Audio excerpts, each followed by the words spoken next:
Glória a Deus, a graça e a paz, amada igreja. Amém. Que o Espírito Santo do Senhor continue nos ajudando a permanecer firmes no Senhor e adorando a Ele. E agora, por meio da exposição da Sagrada Escritura.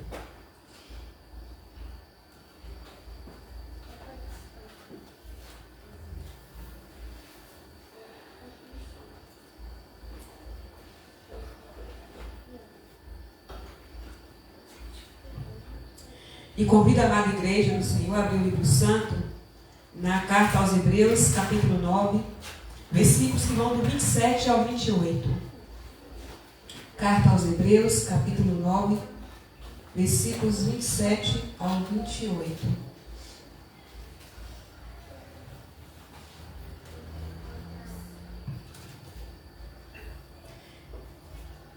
E o texto nos diz assim: E assim como aos homens está ordenado morrer uma só vez, vindo depois disso o juízo, assim também Cristo foi oferecido em sacrifício uma única vez, para tirar os pecados de muitas pessoas, e aparecerá a segunda vez, não mais para eximir o pecado, mas para brindar salvação a todos que o aguardam. Bendito seja o nome do Senhor. E esse texto vai nos trazer a seguinte reflexão: uma redenção absoluta. E a palavra, o termo redenção, significa salvação, resgate, salvamento, remissão, reparação, expiação, absolvição, sanação, recuperação, reabilitação, libertação, perdão e reconciliação. No hebraico bíblico, redenção está ligada aos termos gaal, que é resgatar, recomprar, e padar, que é soltar e libertar. Significa recuperar algo perdido, recuperar algo perdido. E também padar, que é soltar e libertar, significa recuperar algo perdido, resgatar da escravidão ou libertar mediante o pagamento de um preço. Frequentemente realizado por um parente próximo, o goel, que é resgatador. A redenção é vista como um ato de amor de Deus para libertar o seu povo. No grego, a redenção é traduzida principalmente por apolitrosis, significando a libertação de um cativo mediante o pagamento de um resgate. O termo remete ao contexto grego-romano de pagar um preço para libertar escravos ou prisioneiros. No Novo Testamento, refere-se à salvação da humanidade do pecado através do sacrifício de Cristo. Todo mundo precisa de redenção. Nossa condição natural era caracterizada por culpa, pois todos pecaram e carecem da glória de Deus. A redenção de Cristo nos libertou dessa culpa, sendo justificados gratuitamente por sua graça, mediante a redenção que há em Cristo Jesus. Romanos 3, 23 a 24.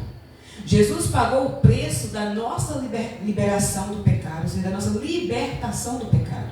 Conforme Mateus 20, versículo 28, e 1 Timóteo, capítulo 2, versículo 6. Sua morte foi uma troca por nossa vida.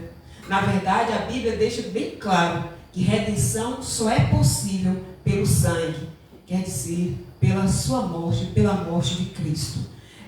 Se não fosse a morte do Senhor Jesus Cristo, nós não teríamos sido redimidos dos nossos pecados. Conforme Colossenses capítulo 1, versículo 14. A redenção absoluta, no contexto bíblico, refere-se à libertação total, definitiva e eterna da humanidade do pecado e de todas as suas consequências, ou seja, morte, sofrimento e opressão. É o resgate completo, pago pelo sacrifício de Jesus, que restaura totalmente a relação entre o ser humano e Deus. Somente através do sacrifício perfeito do Senhor Jesus Cristo, do derramamento do seu sangue, que a humanidade pôde ser reconciliada com Deus, sendo redimidos. Sendo assim, nós que já estamos na presença do Senhor, somos um povo privilegiado, cheios de alegria, e é assim que nós devemos viver, com o nosso coração cheio de alegria, porque quantos estão aí sem ainda ter compreendido, sem ter tomado para si a obra do Senhor Jesus, sem ter aceitado a obra do Senhor Jesus, que redime-nos do pecado? E esse texto nos traz o seguinte tema: assim como aos homens está ordenado a morrer uma vez, vindo após o juízo, assim também Cristo morreu uma vez para tirar os pecados de muitos, e voltará para a salvação definitiva dos que os esperam. Então, Cristo ele morreu e ele voltará para a salvação definitiva dos que os esperam. Porque não são todos que esperam o Senhor Jesus. Infelizmente, a grande maioria ainda se encontra longe do Senhor, achando que tudo isso aqui vai continuar como está. Porém, não é o que o texto vai nos ensinar aqui nesta noite. E esta carta aos Hebreus foi escrita provavelmente antes do ano 70 depois de Cristo. E a sua autoria até hoje não pode ser comprovada com exatidão pelos estudiosos. Mas há fortes candidatos à sua autoria, como, por exemplo, Paulo, em primeiro lugar, segundo, Barnabé e terceiro, Apolo. Embora tudo indica que a autoria está mais voltada para Paulo. Esta carta foi endereçada aos judeus convertidos ao cristianismo, que estavam sendo tentados a retornar ao judaísmo, ou então judaizar o evangelho. Esses novos cristãos saíram da religião do judaísmo e se converteram ao cristianismo. Muitos judeus, nada satisfeitos com sua saída deles do judaísmo para o cristianismo, ficaram provocando-os para que retornassem à religião. Quando aqueles judeus perceberam que muitos dos novos convertidos não queriam retornar à religião, ao judaísmo, decidiram então entronizar regras da lei para dentro do cristianismo. O autor aos Hebreus escreve a esses cristãos corrigindo e exortando-os por conta do grave perigo que eles corriam de abandonar a verdadeira fé. Eles corriam um sério risco de retornar à religião do judaísmo. Eles haviam sido libertos da prisão religiosa em que viviam e agora corriam esse risco de retornar. E não é muito diferente do caso dos cristãos. Quantos que se converteram ao cristianismo, ao protestantismo, e aí um parente começa a encher a cabeça, amigos começam a falar uma série de coisas e começam a repensar em voltar a viver uma vida de religião, uma vida religiosa. E assim estavam aqueles convertidos também vivendo. O tema principal dessa carta é a total supremacia e suficiência de Jesus Cristo, como revelador e mediador da graça de Deus. Também o mediador da nova aliança. Hebreus 1, do 1 ao 4, apresenta Cristo como a plena e definitiva revelação de Deus. O povo de Deus agora deve confiar exclusivamente em Cristo, cuja morte expiatória, ressurreição e ascensão abriram caminho para o verdadeiro santuário celestial da presença de Deus. E esse texto que nós acabamos de fazer a leitura, Hebreus 9, do 27 ao 28, o capítulo 9 da carta aos Hebreus é um aprofundamento do contraste entre a antiga aliança, mediada pelo sacerdote levítico, e a nova aliança estabelecida por Cristo, como sumo sacerdote. O autor trata de temas como o santuário e seus cerimoniais, os versículos que vão do 1 ao 10. O sacerdócio de Cristo, versículos do 11 ao 14. Cristo, o mediador de uma nova aliança, versículos que vão do 15 ao 22. E os versículos que vão do 23 ao 28 nos mostra a esperança da vida eterna. E aqui nesses dois versículos, 27 e 28, o texto vai nos mostrar a redenção absoluta, o paralelo à morte única que cada homem experimenta com seu juízo subsequente. Cristo também morreu numa cruz uma única vez, para tomar sobre si nosso juízo merecido. Sem pecado, a primeira vinda de Cristo visou a redenção dos homens. A segunda vinda, conforme o versículo 28, Jesus voltará mas não para resolver o pecado novamente, e sim para trazer a salvação plena àqueles que o aguardam, o esperam, né? Que nós possamos permanecer aguardando a volta do Senhor Jesus. Os tempos são difíceis e a gente tem visto como as lutas estão aumentando contra os cristãos. Não digo contra o mundo, porque na realidade é o mundo lutando contra os cristãos. E se nós não nos apegarmos às promessas do Senhor Jesus Cristo, o risco da gente ficar no meio do caminho é muito grande. Porque aos pouquinhos a nossa nação está começando a intensificar essa perseguição contra a igreja. Estamos vendo uma série de coisas acontecendo, série de leis sendo criadas, algumas sendo recusadas ali, não indo à frente, mas sabemos que tem muitas que estão ali ainda, eles lutando a todo custo para impedir o povo de Deus, até mesmo de fazer uma oração dentro da igreja, dentro de um lar, dentro de uma escola, dentro de um trabalho, de socorrer alguém que está precisando, né, de uma oração. E até mesmo de pregar a palavra verdadeira do Senhor. Então, que nós possamos perseverar nas promessas do Senhor Jesus. E vamos então à exposição do texto.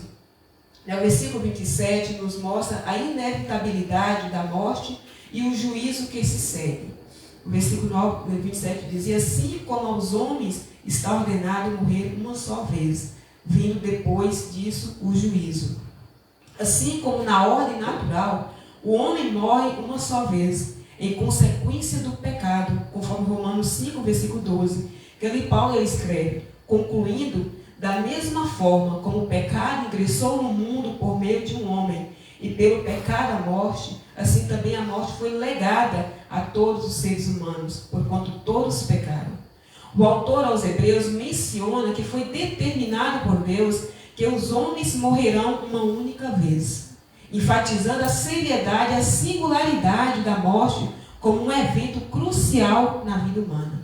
Isso contrasta com muitas crenças contemporâneas sobre reencarnação ou múltiplas vidas. Sabemos que há muitas seitas por aí que tem essa questão da reencarnação. Morreu, mas aí nasceu em outra criança, fala que aquela pessoa nasceu naquela criança, reencarnou naquele novo bebezinho que nasceu, reencarnou até em um animal. E eles não acreditam que a pessoa ela morre uma única vez, está, né, sujeita ao juízo, e aguarda a volta do Senhor Jesus Cristo para o julgamento final, para o juízo final. E aí nessa tem muitas pessoas que acreditam nisso. Morreu, mas reencarnou em outra pessoa. O espírito está em outra pessoa. E sabemos que existem lugares que essas pessoas se reúnem para se ajuntarem. E aí fala que está conversando com o espírito de tal pessoa, que está conversando com outro. E uma série de coisas erradas que levam as pessoas a um verdadeiro engano espiritual. E aqui o texto nos deixa bem claro que Deus ordenou, né? O autor aqui ele fala, né? Ele menciona que foi determinado por Deus que os homens morrerão uma única vez. E é realmente de fato o que acontece. Ninguém morre hoje e amanhã já está de volta. Não. Morreu, aguarda o juízo. Né? Está ali sujeito, né? Aguardando o juízo. Morte e juízo que se segue, né?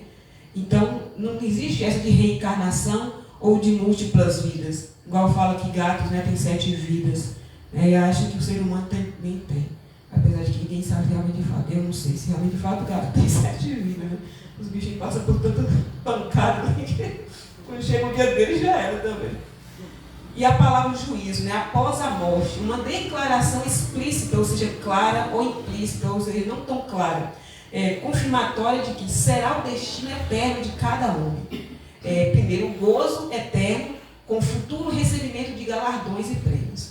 Ou o pavoroso sofrimento merecido, consciente e eterno, passando pelo julgamento do grande trono branco, conforme Lucas capítulo 15, versículo 22 a 23.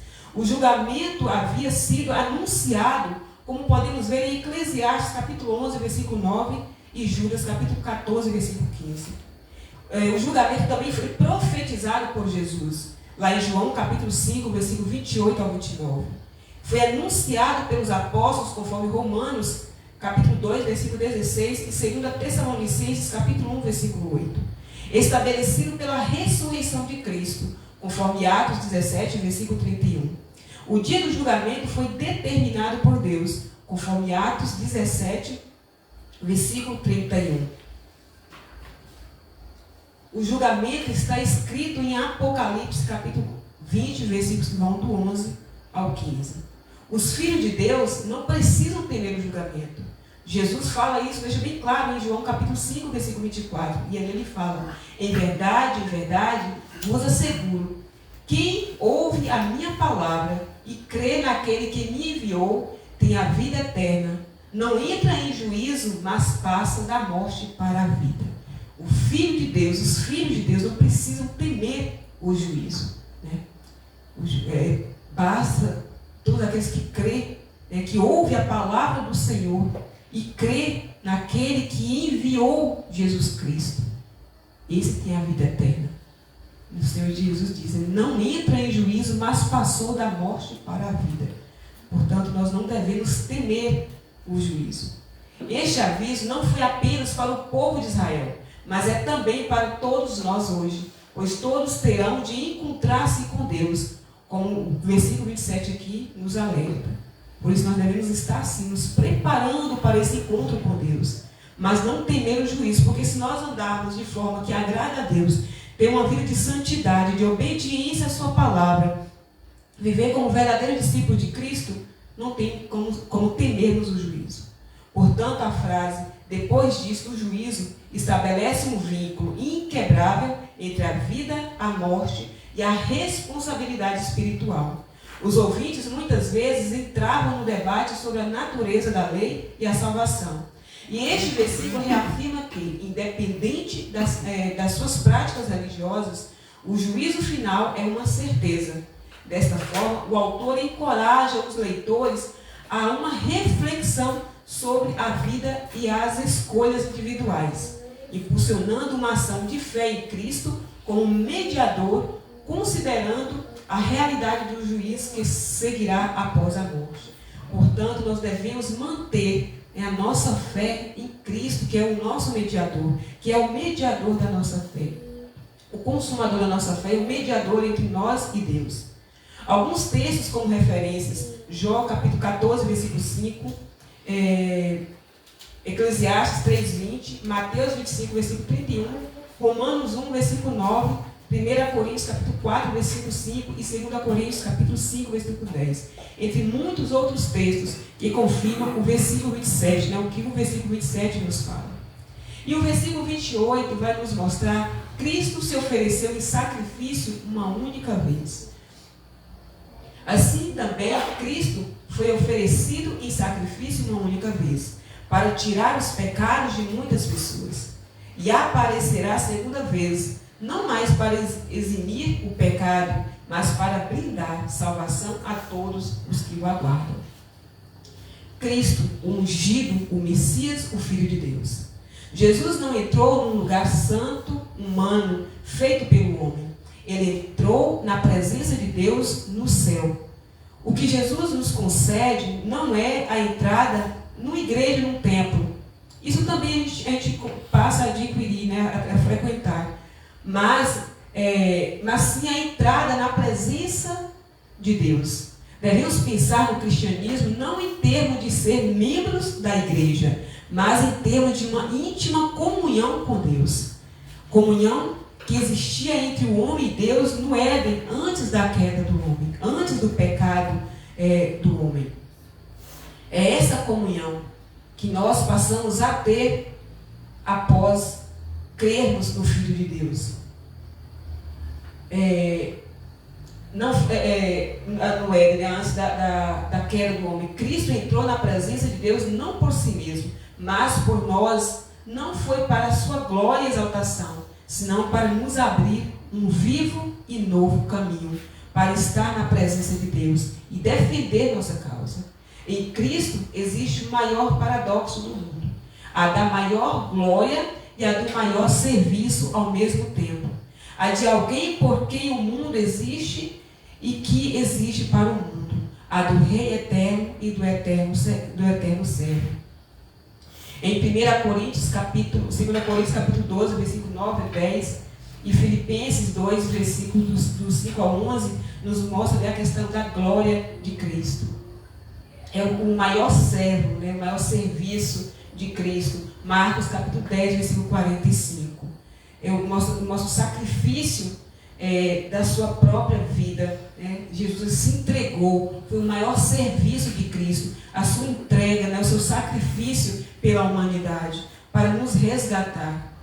E alguém por quem o mundo existe e que existe para o mundo. Colossenses 1, versículo 16 ao 17 e 1 Coríntios capítulo 8, versículo 6. Rei eterno, 1 Timóteo capítulo 1, versículo 17, Lucas 1, 33 e Apocalipse capítulo 15, versículo 3. Eterno servo, Filipenses 2, versículo 7. Jesus, ele é o eterno servo. Ele se entregou por completo, de forma perfeita, para restaurar a comunhão do ser humano com Deus. Em 1 Pedro, capítulo 3, versículo 18, Pedro escreve: porque Cristo também, uma vez, padeceu pelos pecados, o justo pelos injustos, para que nos levasse a Deus, sendo colocado à morte na carne, mas vivificado pelo Espírito. O sacrifício de Cristo se fez de uma única vez e não precisa ser feito novamente, como era na antiga aliança. Todo ano precisava refazer, os sacerdotes, o sumo sacerdote adentrar no templo portando de um novilho. Cristo, ele se entregou de uma única vez para o dia da expiação, que deveria repetir-se anualmente, fazendo-se expiação pelo que bloqueava o caminho a Deus, ou seja, o pecado. Mas o sacrifício de Cristo jamais precisa ser repetido. O caminho para o Pai permanece aberto, por onde podemos nos achegar a Deus. Cristo, ele fez um trabalho perfeito e nos abriu esse caminho. E nós hoje temos esse acesso ao trono da graça. Temos o acesso a Deus. Não mais como era antigamente, que era preciso alguém ir até o templo e entrar no Santo dos Santos e oferecer sacrifícios por todo o povo. Hoje, cada um que crê no Senhor Jesus Cristo tem esse acesso ao Pai. Isaías 25, versículo 9, nos fala ali: naquele dia dirão: eis o nosso Deus, em quem esperávamos, ele nos salvará. Este é o Senhor a quem aguardávamos. Na sua salvação nos alegremos e exultemos. Isaías 53, versículo 4. Na verdade, ele tomou sobre si nossas enfermidades e carregou nossas dores. E nós o considerávamos como aflito, ferido por Deus e oprimido. Isaías 53, 11. Ele verá o fruto do seu labor e ficará satisfeito. Com seu conhecimento, meu servo justo justificará muitos, pois levará sobre si as iniquidades deles. Mateus 26, 28. Porque este é o meu sangue, o sangue da nova aliança, derramado em favor de muitos para a remissão dos pecados. Sem o derramamento do sangue de Jesus Cristo, nós não teríamos a mínima chance de uma reconciliação verdadeira com Deus. A vinda de Cristo tinha um propósito específico: remover pecados, que é a transgressão da lei de Deus, o estado da humanidade que Cristo veio redimir. A sua obra abrange uma grande quantidade de pessoas, não se limita apenas a um grupo específico, não apenas a um pequeno grupo, mas a uma grande quantidade de pessoas. O texto diz que ele aparecerá uma segunda vez. O autor enfatiza a revelação futura de Cristo, que será visível a todos. Ao remover os pecados de muitos, o autor destaca a natureza abrangente da salvação oferecida por Cristo. A declaração que aparecerá uma segunda vez reforça a expectativa do retorno de Cristo, que será distinto da sua primeira vinda, marcada por sacrifício e sofrimento. a segunda vinda de Cristo, nessa segunda vinda, ele se manifestará sem pecado, mostrando que sua natureza divina e pureza são intactas. Apesar de ter levado nossos pecados sobre ele, a sua natureza divina e pureza continuam intactas. Ele continua santo, puro. E seu foco será a salvação daqueles que o esperam. A salvação total, plena, completa. É o que ele nos concederá na sua volta, no seu retorno glorioso. Em Romanos capítulo 8, versículo 23, Paulo escreve: e não somente ela, a natureza, mas também nós que temos as primícias do Espírito, igualmente gememos em nosso íntimo, aguardando a adoção de filhos, a redenção do nosso corpo. Filipenses 3:20, a nossa pátria, entretanto, está nos céus, de onde também aguardamos o Salvador, o Senhor Jesus Cristo. E é nesse preparamento, nesse preparo que nós devemos estar, com a nossa mente, com o nosso coração, com o nosso espírito voltados para o reino dos céus. Com a nossa fé permanente no Senhor, firmados no Senhor. Porque Ele retornará para buscar a sua igreja. Ele retornará para nos conceder a salvação plena. Nos tirar desse sofrimento que nós estamos aqui neste mundo. São tantas e tantas coisas acontecendo que às vezes dá aquela vontade de a gente falar: Maranata, a hora vem, Senhor Jesus. De tanto sofrimento que a gente tem visto. Mas, no entanto, a gente sabe que as coisas vão piorar ainda mais. E por que a gente não clama ao Senhor para que Ele volte logo? Por compaixão e misericórdia àqueles que ainda estão longe do caminho do Senhor. Sobretudo nossa família, nossos vizinhos, colegas de trabalho, nossa nação. Quantas pessoas ainda precisando no mundo abrir o coração para Cristo. E por isso a gente continua aguardando a volta dele. Ansiosos, nosso coração ansiosos por esse momento. Mas nesse tempo devemos estarmos preparados. Porque a qualquer momento ele volta. Podemos então fazer uma pequena aplicação do texto exposto aqui nesta noite. O texto nos ensina que a seriedade suprema da vida e a única consolação suficiente para a morte. Versículo 27 ao 28 nos mostra isso, né?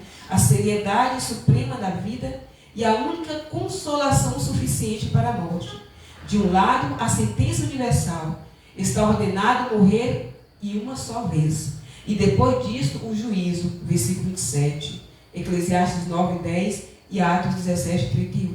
Do outro lado, a resposta divina. O Filho de Deus ofereceu-se uma vez e aparecerá de novo para consumar a salvação dos que o aguardam. Versículo 28.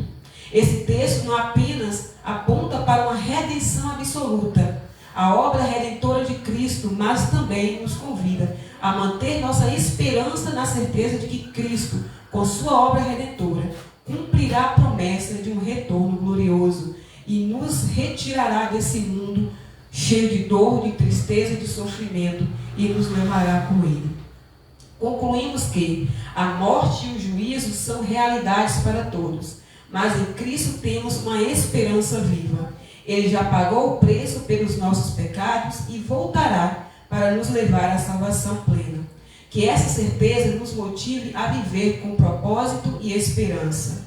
Apocalipse capítulo 1, versículo 7, ali João escreve: eis que vem com as nuvens, e todo olho verá, até mesmo aqueles que o traspassaram, e todas as tribos da terra se lamentarão sobre ele. Certamente. Amém.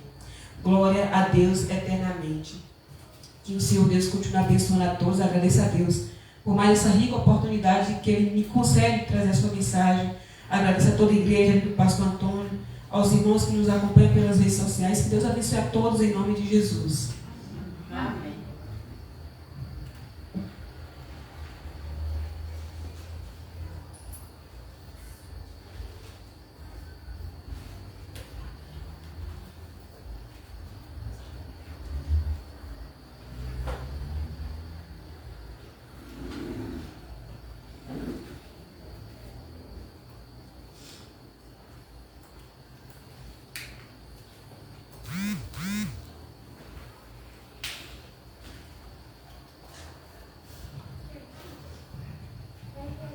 Bendito seja o nosso grande Deus por mais esse momento que Ele nos concedeu para aprender, para adorar, para colocar a nossa fé em ação.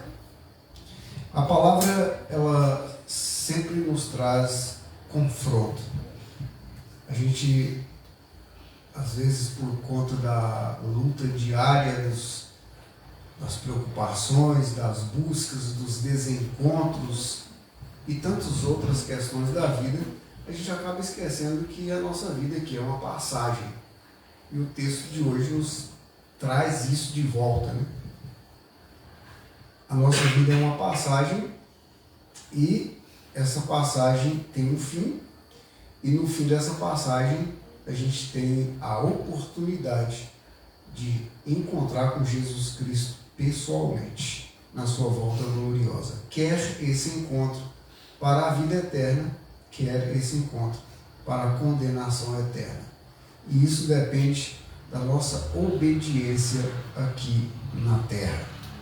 E a palavra, ela sempre está nos trazendo à memória esta passagem tão breve aqui, né?